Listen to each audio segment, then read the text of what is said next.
Toujours, c'est la série des vidéos sur les espaces vectoriels. Alors aujourd'hui, je vais commencer une série de petites vidéos sur les applications linéaires. Alors la première, donc ça va être sur les définitions et premières propriétés des applications linéaires.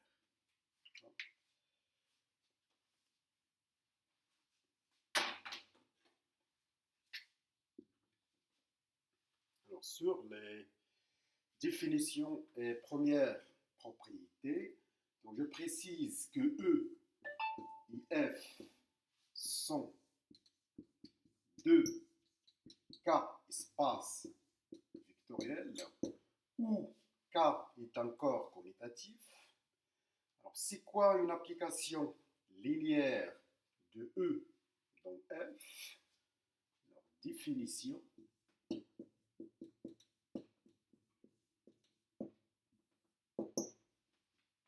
Alors, une application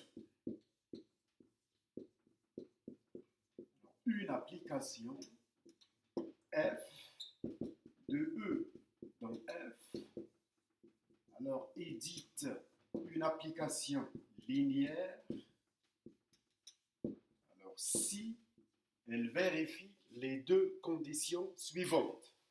La première, pour tout UV dans E, F de U plus V, si F de U plus F de V. Alors, et on voit la somme de deux vecteurs en la somme de leur image. Deuxième condition, quel que soit lambda dans K, quel que soit V dans E, F de lambda V égale lambda F de V. Et l'on voit l'image d'un vecteur multiplié par un scalaire en l'image de ce vecteur multiplié par le même scalaire. Dans ce cas, c'est lambda. Voici la définition d'une application linéaire. Alors, remarque,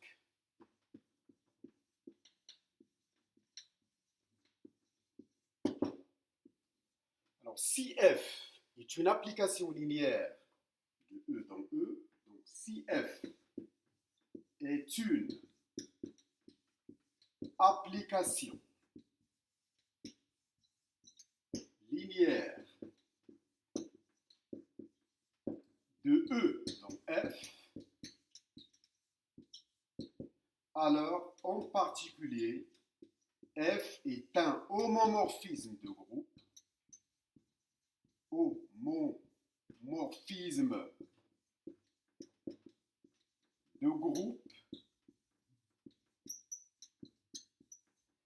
de E plus dans F plus, dans F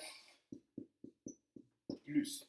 En particulier, l'application linéaire est un homomorphisme de groupe de E plus dans F plus.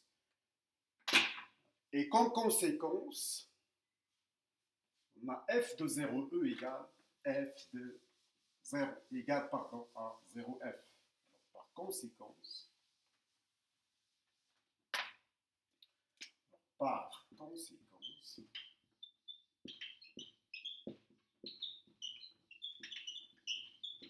F de l'image de 0E, c'est 0F. L'image du vecteur nul de E, c'est le vecteur nul de F. Alors, si une application linéaire n'envoie pas le vecteur nul de E en le vecteur nul de F, alors cette application n'est pas linéaire. Alors, comme notation va utiliser dans la suite. Alors, on note L de E. Alors, on note L de EF, l'ensemble des applications linéaires de E dans F. L'ensemble des applications linéaires de E dans F. dans F. D'accord? Donc l'ensemble des applications linéaires de E dans F est noté L de EF. Lorsque E égale à F, lorsque E égale à F, on note tout simplement L de E. D'accord? Donc la notation L de E lorsque E égale à F. L de E, c'est l'ensemble des applications linéaires de E dans E.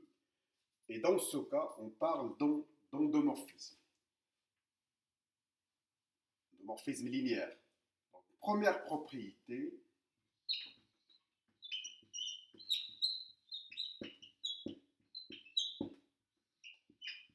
Bon, avant de passer à la propriété, donc j'aime bien donner des exemples d'applications linéaires. Alors regarde, prends f de r carré vers R3 à xy, alors fait correspondre 2x moins y et puis x plus y. Donc ça, c'est l'application. Alors f, définie ainsi, est une application linéaire. En particulier, donc si je prends f2, donc si je prends deux vecteurs uv,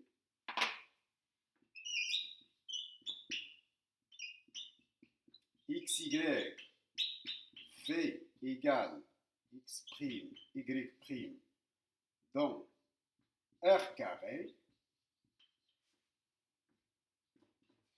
Alors si je calcule l'image de la somme, f de u plus v, alors je vais trouver c'est f de u plus f de v, donc c'est facile à vérifier.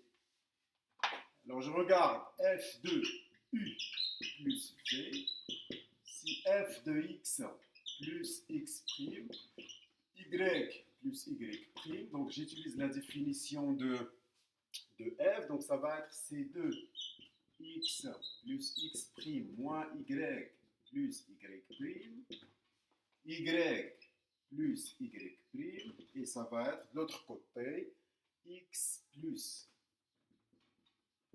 y plus y'. Ça, c'est l'image de E plus V. Donc, je décompose ce vecteur en quoi? En 2x. Donc, ça va être c 2x plus 2x' moins y y', puis y plus y', puis x plus y plus x' plus y'. J'utilise maintenant les propriétés de R carré, de l'addition dans R carré. Donc ça va être C2x moins, pardon, dans R3, C2x moins y, x plus y, plus 2x' moins y', x' plus y', et ça donne bien f de u plus f de v.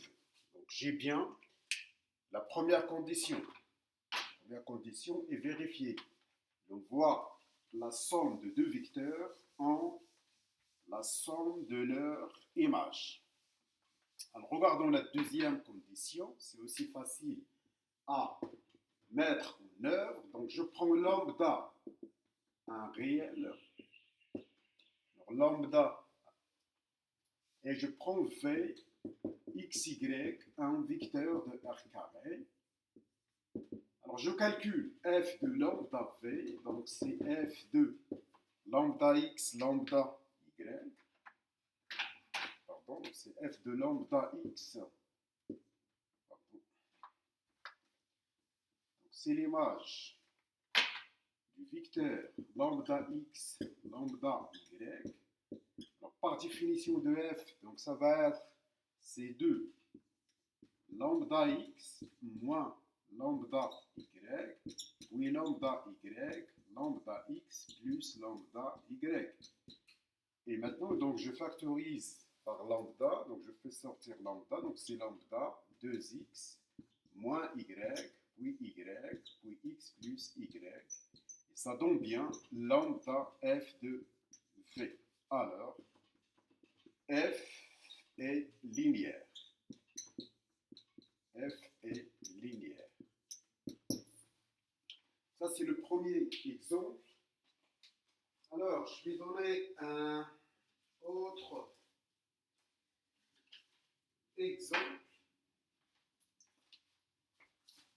Alors, je vais donner un autre exemple. Dans ce cas, alors, exemple 2, donc je prends f de R3 vers R à x,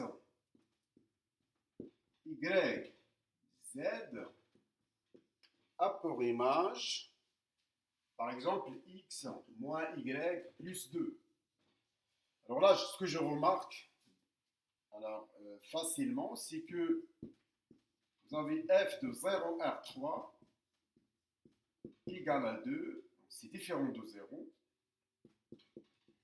Donc, f n'est pas linéaire. Là, il ne voit pas le vecteur nul de R3, alors il ne voit pas le vecteur de R3, nul de R3 en le vecteur nul de R qui est 0. F n'est pas linéaire.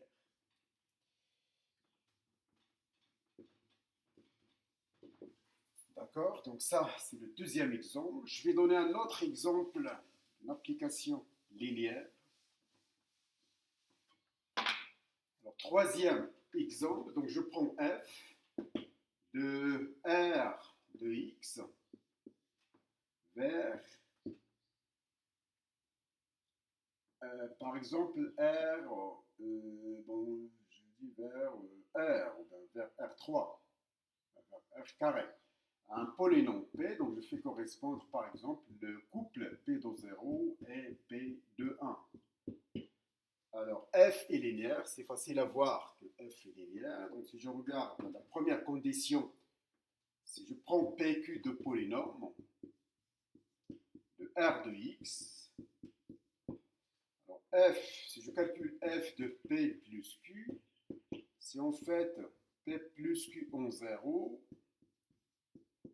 P plus Q en 1, et maintenant je décompose, donc ça va être P de 0 plus Q de 0, puis P de 1 plus Q de 1. Finalement, donc j'obtiens c'est P de 0, Q de 0 plus P de 1. Alors pardon, ça c'est P de 1. Et là, Q de 0, Q de 1. Alors Q de 0, Q de 1. Et ainsi, donc ça c'est F de P plus F de Q. Finalement, donc l'on voit la somme, on la somme des images. La deuxième condition, donc je considère lambda dans R.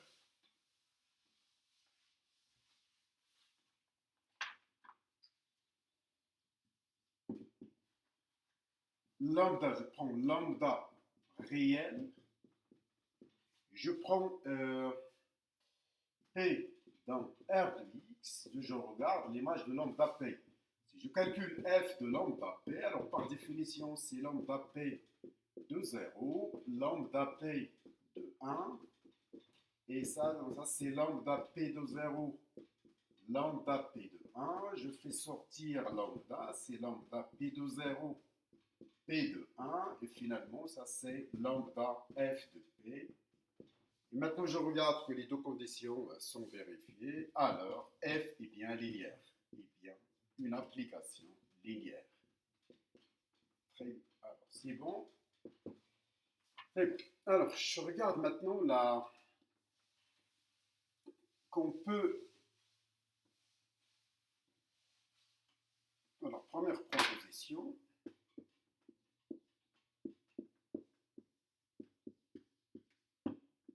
Je prends f de E vers f une application.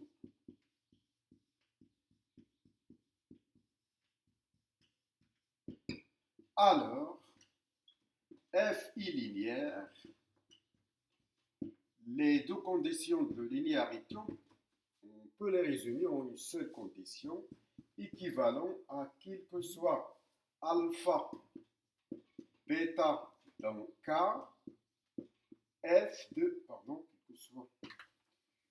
quel que soit UV dans E, F de alpha U plus bêta V égale alpha F de U plus bêta F de V. Donc, je peux résumer les deux conditions de la définition de la linéarité d'une application en cette seule condition qui est seulement F de alpha U plus bêta V, c'est alpha F de U plus bêta F de V. La démonstration de cette proposition n'est pas difficile. Donc, si je regarde le sens direct, si je regarde ici une démonstration, donc le sens direct, c'est juste la définition. Alors, si je prends alpha, donc si je prends alpha bêta dans K, je prends UV E, alors F de alpha U plus bêta V, puisque F est linéaire et on voit la somme en la somme des images, donc ça c'est F de alpha U plus F de bêta V. Et maintenant, puisque F, on voit un vecteur multiplié par un scalaire, on l'image multipliée par le même scalaire, donc ça c'est alpha F de U plus bêta F de V. Ainsi, donc là, j'ai montré le sens direct. Alors, pour le sens, pour l'implication, pour la réciproque, donc pour la première condition, donc si je prends UV dans E, alors F de U plus V, ça c'est F de 1U plus 1V, et maintenant ça c'est 1F de U plus 1F de V, et évidemment, donc je tiens F de U plus F de V. Pour alpha égale bêta égale à 1, donc je trouve la première condition. Maintenant, pour la deuxième condition, donc je prends bêta égale à 0. Donc je prends, alors pour 2i, je prends alpha bêta dans K. Et, pardon, donc je prends alpha appartenant à K, je prends V, un vecteur quelconque de E, je calcule F de alpha V, donc je peux l'écrire comme étant F de alpha V plus 0 E, et ça c'est quoi? C'est F de alpha V plus, alors tout d'abord, pourquoi F de 0E égale 0F? Donc je dois le montrer, donc sachant si j'ai la condition. Oui, d'accord. Donc avant le cas, je dois montrer parce que je vais avoir F de alpha V plus F de 0E. Et là, donc c'est alpha F de V. Ah, d'accord, c'est bon. Donc c'est F de alpha V plus 0 fois 0E.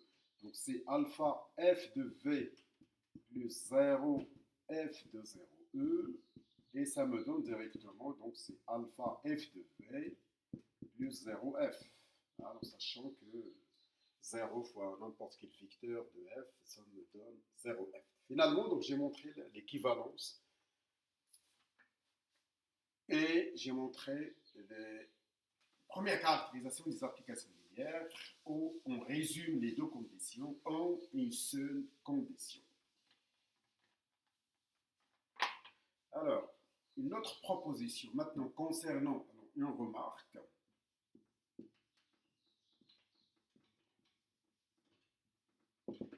Alors, puisqu'on a considéré E et F deux cas espace vectoriel,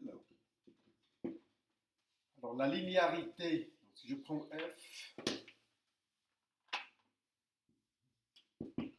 de E vers F, alors la linéarité de F dépend bien sûr de K. On dit donc la linéarité linéarité de f alors, dépend de k.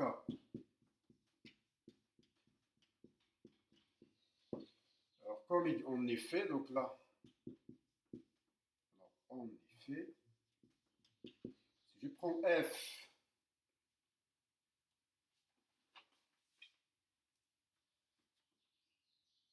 alors si je prends f, bon, je donne un exemple qui montre que, alors je prends f de c, donc si en effet f, je regarde f de c vers c à z bar, alors f donc, et R, donc si je regarde C comme R espace vectoriel, bien sûr, donc j'ai que F de F et R linéaire. Les linéaires, lorsque je regarde C comme R espace vectoriel, mais F n'est pas C linéaire. N'est pas C linéaire. Si je regarde C comme C espace vectoriel, donc vous avez F, donc si je prends lambda dans C, je prends Z dans C, donc vous avez F de lambda Z. Si on fait lambda Z le tout bar, ça c'est lambda bar Z bar, donc c'est en général différent de lambda Z bar. Donc là, vous regardez donc la linéarité en fait dépend du corps de base. Et il faut bien, bon, lorsqu'il y a des ambiguïtés ou il y a des confusions, on précise la linéarité sur R, bien sûr, encore sur le corps, on a la linéarité, donc, sur le corps des scalaires. Bon, alors je continue. On a une autre proposition qui précise la structure de L de F. Alors L de F est un K espace vectoriel. Est un K espace vectoriel.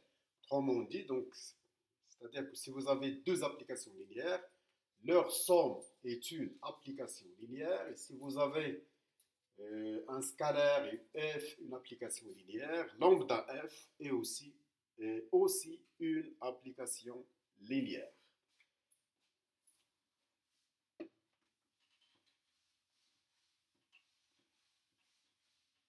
Je vais définir maintenant la notion du noyau. Donc noyau et image d'une application linéaire. Donc, je prends f, donc L de f. Donc, le noyau de f, alors notez ker f, alors notez ker de f et bon, ker f, c'est en fait l'ensemble des vecteurs v dans E tel que f de v égale 0f. Alors, de la même manière, l'image de f, on définit aussi l'image de f, en fait, c'est l'image de f comme étant application. Alors, l'image de f, bon, ça, on l'a déjà, on le connaît déjà. Alors, l'image de f est mf, et en fait, l'ensemble des images f de v appartenant à E. Alors, comme propriété ou bien comme proposition,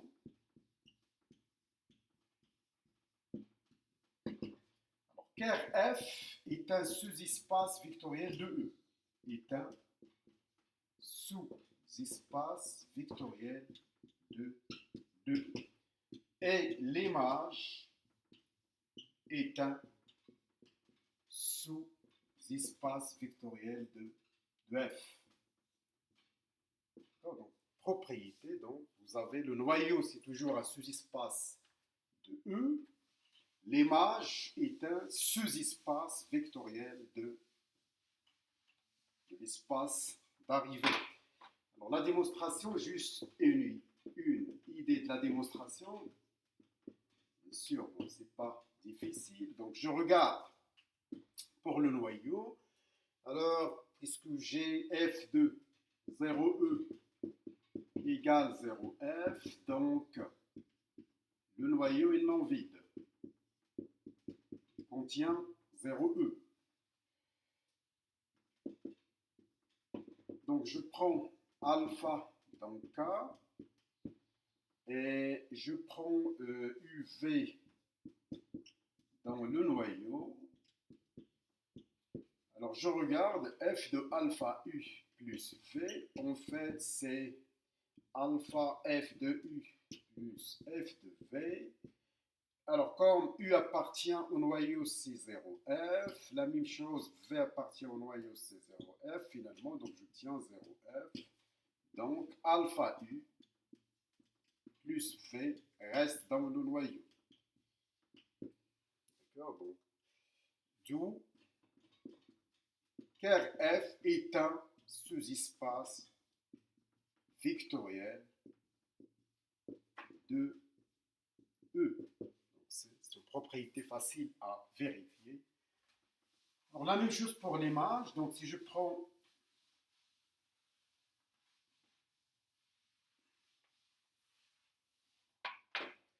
alors, la même chose donc pour l'image. Je regarde pourquoi l'image est non vide. Alors, l'image de F est non vide car F de 0E appartient à l'image de F. Qui est 0. Donc là, c'est 0F, il est dans l'image de F. Alors, deuxièmement, si je prends alpha dans K, je prends U', V' appartenant à l'image de F. Alors, U', V' dans l'image, ceci implique qu'il existe UV dans E, tel que U' c'est F de U, V' c'est F de V, donc alpha U' plus V', c'est juste alpha F de U plus F de V. J'utilise la linéarité de F, ça c'est alpha F de alpha U plus V. Et alors, alpha U' plus V' appartient à l'image de F. Et donc, j'ai montré que l'image de F est un sous-espace vectoriel de F. Alors, alpha U' plus V' appartient à l'image de F, d'où l'image de F est un sous-espace vectoriel de F. Alors, donnons des exemples de noyaux. Alors, exemple. Alors, je prends premier exemple. Donc, je prends F de R3 vers R carré à X, Y, Z. Par exemple, 2X moins Y plus Z, puis et X là plus Z. Donc, je donne cette application. C'est une application linéaire. Alors, si je veux calculer calculer le noyau, je calcule le noyau. Alors, car F, par définition, c'est l'ensemble des vecteurs X, Y, Z dans R3 dans l'image égale à 0. Alors, l'image égale à 0, ça signifie que les coordonnées de l'image égale à 0. Donc, j'ai 2x moins y plus z égale à 0. Et de l'autre côté, donc j'ai x plus z égale 0. Alors, ça me donne, c'est l'ensemble des x, y, z dans R3. Alors, tel que, donc la deuxième équation me donne z égale à moins x. Là, maintenant, je vais voir y. Ça me donne c'est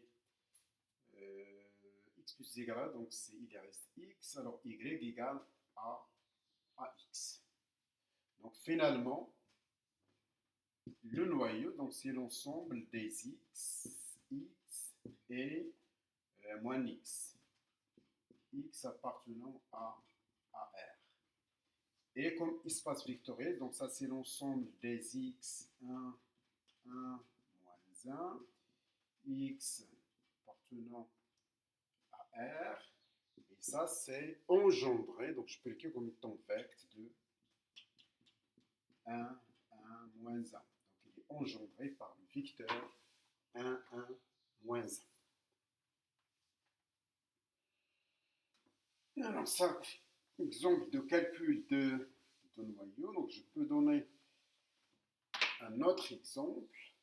Donc si je prends f de r de x vers r carré, alors si je prends un p, donc je note p de 0, p de 1. Alors c'est une application linéaire. Quel est son noyau? Donc si je regarde ker f, bien soit p appartenant à r de x, alors soit p dans r de x, alors p appartient au noyau de f, si seulement si, donc je dois avoir p de 0 égale p de 1 égale 0. Donc c'est seulement si, alors p de 0 égale à 0, ça signifie que x divise p. La même chose, p de 1 égale à 0, x moins 1 divise p. Donc c'est seulement si x moins 1 divise p. Donc finalement, donc ça équivalent à donc ker f est formé par les multiples de xx moins 1. Donc ça c'est un ensemble de xx moins 1 q avec q dans r de x. Et exactement ça, c'est l'idéal engendré par xx moins 1. Donc ça, c'est l'idéal engendré par xx moins 1. Alors, c'est fini pour cette vidéo, donc je vais continuer la prochaine vidéo.